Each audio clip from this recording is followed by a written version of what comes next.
ቀይ ባህር የኢትዮጵያ ቤት በመሆኑ ወደ ባህሩ መመለሳችን አይቀሬ ነው። ቀይ ባህር የኢትዮጵያ ቤት በመሆኑ ወደ ባህሩ መመለሳችን አይቀሬ መሆኑን የፖለቲካል ሳይንስ ዓለም አቀፍ ግንኙነት መምህር ተመራማሪ ፕሮፌሰር ብሩክ ኃይሉ ገልጸዋል።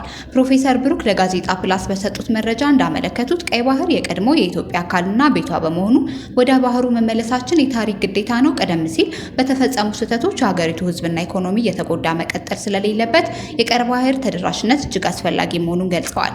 ግብጽ ኢትዮጵያ የባህር በር እንዲኖራት ከጎረቤት ሀገራት ጋር የጥቅም ትስስር በመፍጠር ሴራ እየሸረበች መሆኑንም ጠቅሰዋል። ኢትዮጵያ ግን ይህን ሰንሰለት በመበጣጠስ ፍላጎት ማሳካቷ እንደማይቀር አብራርተዋል። ኤርትራ ለኢትዮጵያ ጠላቶች መረማመጃ ከመሆኑታ ከሰሜን እስከ ደቡብ ያሉ ተቃዋሚ ኃይሎችን መደገፍ ማቆም እንዳለባት ፕሮፌሰር ብሩክም አሳስበዋል። አትሌት ፈይሳ ሌሊሳ ሁለቱ ሰዎች በመኪና መግጨቱን ተሰምቷል። ትናንት ሌሊት አዲስ አበባ ከተማ ጀሙ ሚካኤል ናሰው ሪል ስቴት አካባቢ አትሌት ፈይሳ ሌሊሳ ቪኤት መኪናውን ሲያሽከረክር በነበረበት ሁለት ልጆችን መግጨቱ ተሰምቷል። አንደኛው ልጅ ከባድ ጉዳት የደረሰበት ሲሆን በአይሲዩ ሩም በከፍተኛ የሕክምና ክትትል ውስጥ ነው ያለው። አንደኛው ልጅ ደግሞ መጠነኛ የአጥንት ስብራት አጋጥሞት እየታከመ ይገኛል ሲል ወሎ አዲስ ዘግቧል።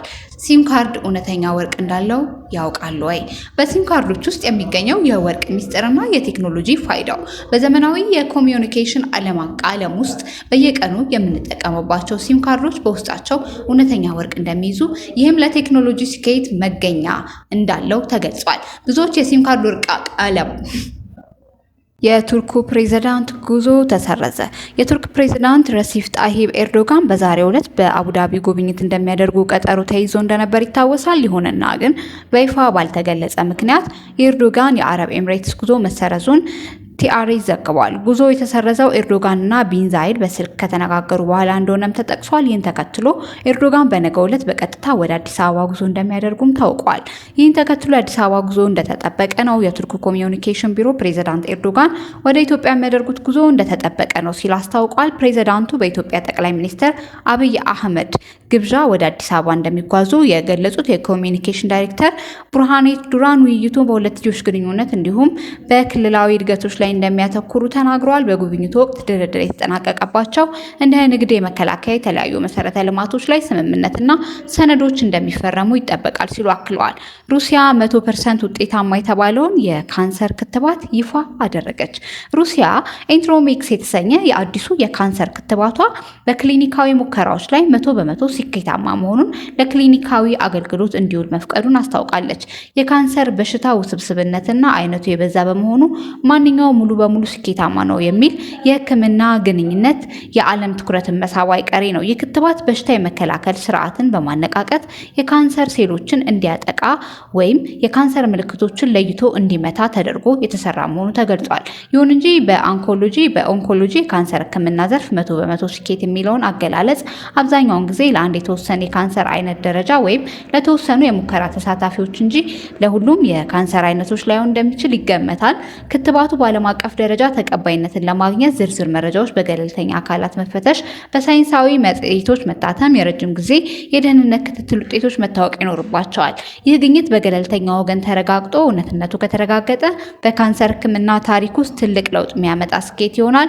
ሆኖም የሙከራ ውጤት በዓለም አቀፍ ሳይንስ ማህበረሰብ በዝርዝር ተተንትኖ ይፋ እስኪሆን ድረስ እንዲህ ያሉ ሰፊ ሕክምና ስኬት መግለጫዎች በጥንቃቄ በተስፋ መጠባበቅ ተገቢ አካሄድ ነው።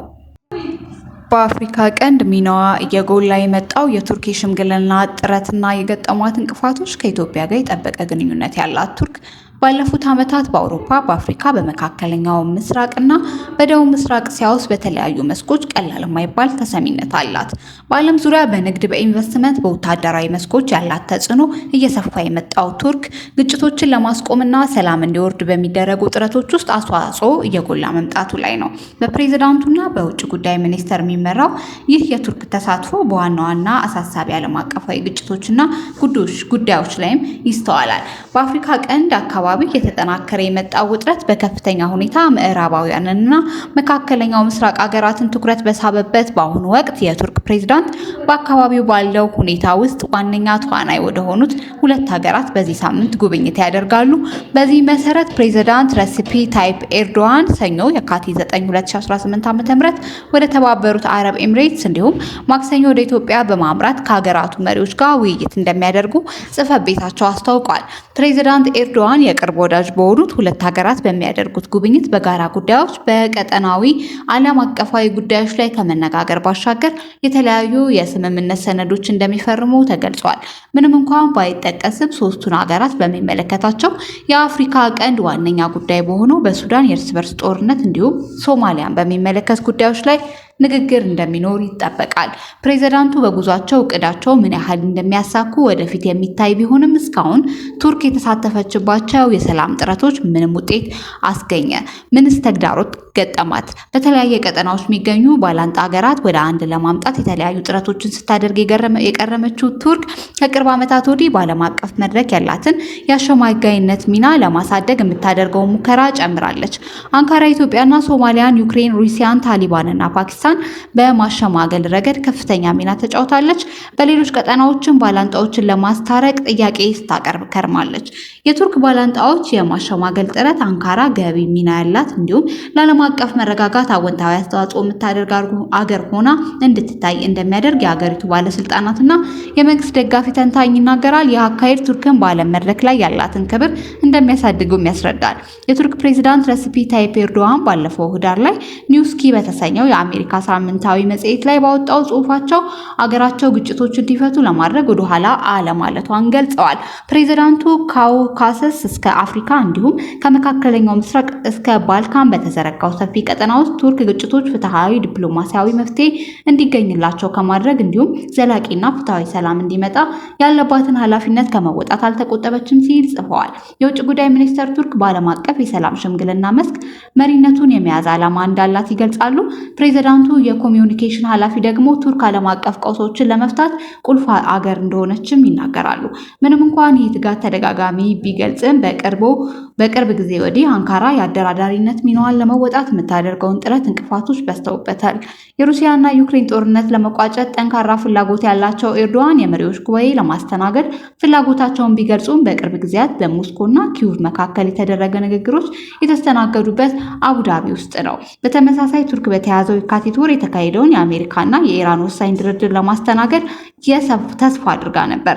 በመጨረሻ ግን ውይይቱ ኦማን ውስጥ ተካሂዷል። ይህም የመንግስት ደጋፊ በሆኑ የቱርክ ተንታኞች ዘንድ ቁጣን ቀስቅሷል። ቱርክ የትኞቹን ሀገራት አሸማግላለች? ከቅርብ ዓመታት ወዲህ ቱርክ አጎራባች በሆኑ አካባቢዎችና በሰፊው ቀጠና ውስጥ ያሉ ባላንጣዎችን አሸማግላለች። ለሶማሊላንድ እውቅና ያሰጣል የተባለው የአዲስ አበባና ሀረርጌሳ ስምምነት መፈረምን ተከትሎ በሶማሊያና ኢትዮጵያ መካከል ተፈጥሮ የነበረው ውጥረት መፍትሄ ያገኘው በቱርክ አሸማጋይነት ነበር።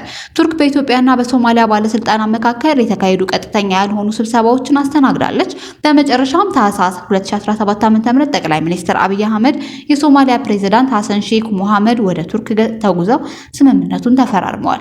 የቱርክ ፕሬዝዳንት ረሲፕ ታይፕ ኤርዶዋን መሃል ላይ ተቀምጠው በተፈጸመው ስምምነት ላይ ሁለቱም ሀገራቸው አንዳቸው ሌላቸው ሉዓላዊነትና ነጻነት እውቅና ሰጥተዋል። ሩሲያ በአውሮፓውያን 22 ዩክሬን ላይ ሙሉ በሙሉ ወረራ ከከፈተችበት ጊዜ አንስቶ ቱርክ ዩክሬንና ሩሲያን ለማስታረቅ የተዘጋጁ በርካታ ዙር ድርድሮችን ኢስታንቡል ከተማ ውስጥ አስተናግዳለች።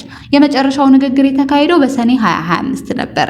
በቱርክ ከተካሄዱ ንግግሮች ውስጥ የተወሰኑት ተጨባጭ ውጤቶችን አስገኝተዋል። ሁለቱ ሀገራት በርካታ በጦር እስረኞች እንዲለዋወጡ እንዲሁም በጥቁር ባህር በኩል የእህል ምርቶችን ወደ ውጭ ለመላክ እንዲቻል ያደረጉት ስምምነቶች የተደረሱት ቱርክ ውስጥ ነው። የአፍጋኒስታን የታሊባን አስተዳደር እና ፓኪስታን ኳታር ውስጥ ባደረጉት ንግግር ላይ አሸማጋይ ሆና የቀረበችው ቱርክ ነች። ኋላ ላይ በ2025 ንግግሩ ኢስታንቡል ውስጥ ቀጥሏል። ይሁን እንጂ እነዚህ ንግግሮች ስምምነት ላይ ሳይደርስባቸው ቆመዋል። ትሪፖሊ ውስጥ በሚገኘው ፕሬዝዳንት ምክር ቤት ስር በሚተዳደረው ሊቢያው ራዳ ሚሊሻ አገሪቱ ብሔራዊ አንድነት መንግስት መካከል ባለፈው መስከረም ላይ የተደረሰው የተኩስ አቁም ስምምነትም የተሳካው በቱርክ የስለላ ድርጅት ነበር። ባለፈው ዓመት ታህሳስ ላይ የሱዳን ወታደራዊ መንግስት የተባበሩት አረብ ኤሚሬትስ ለፈጥኖ ደራሽ ኃይሉ ድሮኖችን እያቀረበ ነው የሚል ክስ ባሰማበት ወቅት ኤርዶዋን ካርቱምና አቡዳቢን ለማሸማገል ጥያቄ አቅርበው ነበር።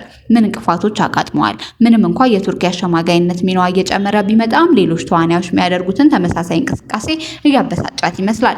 አሜሪካ ሰሞኑኛው ሩሲያን እና ዩክሬንን የማሸማገል ጥረትን እያስተናገደች ነው የተባበሩት አረብ ኤሚሬቶች ነች።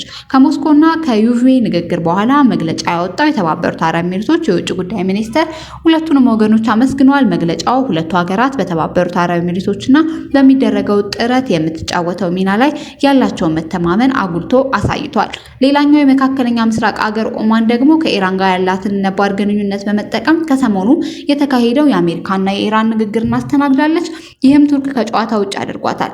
አንጋፋው ቱርካዊ ጋዜጠኛ ሙራት ዩቲኪን በቱርክና በእስራኤል መካከል ያለው ባላንጣነት አንካራ የአሜሪካና ኢራን ንግግር ለማስተናገድ ያደረገችው ጥረት እንዳይሳካ አስተዋጽኦ አድርጎ ሊሆን እንደሚችል ጠቁሟል። ጋዜጠኛው በማሸማገል ጥረቶች ውስጥ እንቅፋት የሚሆኑ ጉዳይ የቱርክና እስራኤል ግንኙነቶች እንዲሁ ግልጽ ነው።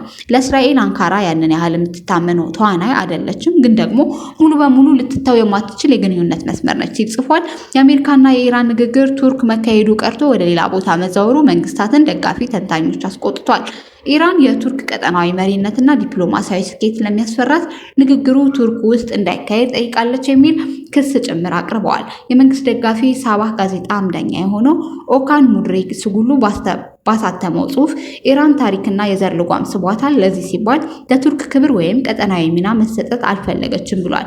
እንዲህ አይነቶቹ አስተያየቶች ቱርክ ገንቢ ሚና ያላት አስታራቂ ሆና ለመታየት የያዘቻቸው ግብዞች አግዝፈው እንደሚመለከቱት የሚጠቁም ነው። ምንም እንኳ ቱርክ ከቅርብ ጊዜያት ወዲህ እንቅፋቶች እንዳጋጠሟት ቢሆንም ይህን ጥረቷን ግን እንደምትቀጥል ያመለክታል። ይህ መረጃ የቢቢሲ ነው።